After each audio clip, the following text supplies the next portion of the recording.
Good day, folks. I'm touching on the keys of the kingdom, and there is no other love that is greater than the love of the one who lays down his life for his friends. There is no greater love than this, than the love of God. For love is divine, and those who love and are children of God will love like him. For we are of God. The essence of God is love. For God so loved the world that he gave his only begotten Son, that whosoever believeth in him shall not perish but have everlasting life.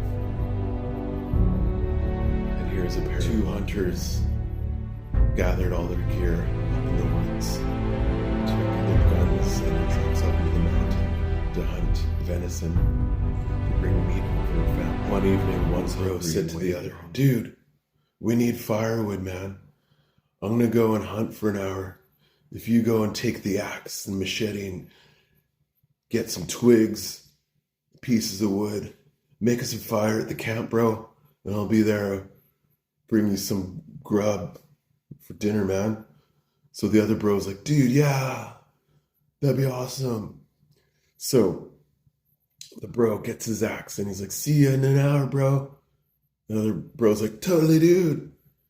So the bro with the axe goes and he foolishly starts like grabbing one branch, and then he didn't even do anything yet, and he just swings and he kind of looks because he hears this bird up in the air going, and he's like, and he cuts half of his thumb off right to the skin, and it's hanging there like blood everywhere in his face. He's like, "No, no." And the other bro hears him off in the distance, a kilometer away, because sound travels really far in the woods. And the other bro's like, "Oh no, the hunting trip is over and we just started, bro." And he slings his rifle over his shoulder and he's like, "Bro," and he's like dashing around trees, and the deers are like, and then he's like punching the deer in the face. And he's like, "Watch out, man. I gotta get my bro. He's in trouble." And he's like running through the woods. And then he sees his bro over there in the clearing, all like half covered in blood, and his thumb's like mangled, and he's trying to hold on for dear life, and he's getting faint. And he's like, goes up to his bro and he's like, "What happened? Did you ruin our hunting trip?" And the bro's like, "I'm sorry. I know this meant a lot to you, bro." And then bro with the severed thumb, he's like, "I think I'm dying, man. I lost a lot of blood." And he's like, the other bro's like, "Don't talk like that. We're gonna get you home." And he's like ripping off a shred of his shirt and ties it around and ties it into this totally like mummy type bandage. And there's like just blood dripping out of it. And he's like, ties it in a knot.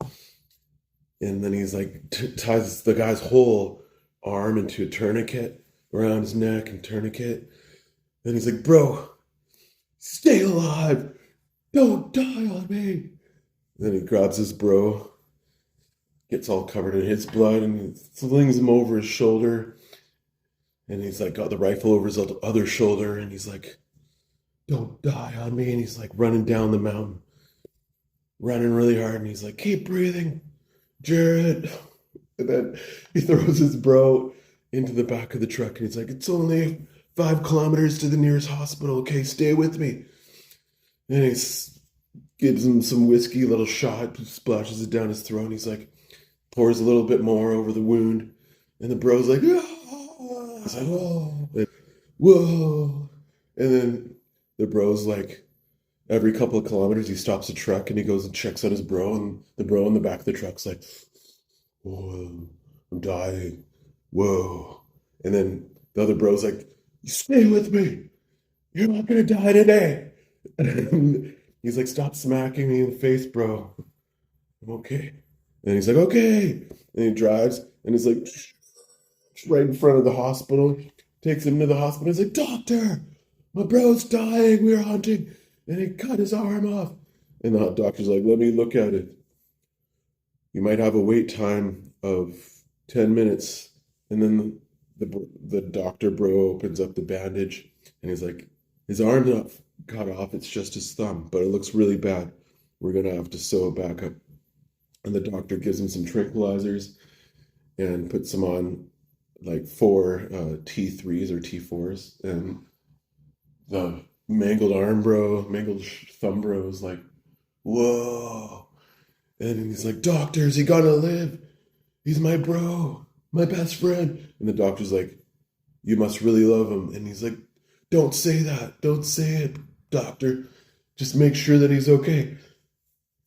And then the doctor took him into the surgery room, emergency room, and laid the mangled leg bro down, mangled thumb bro down, I mean.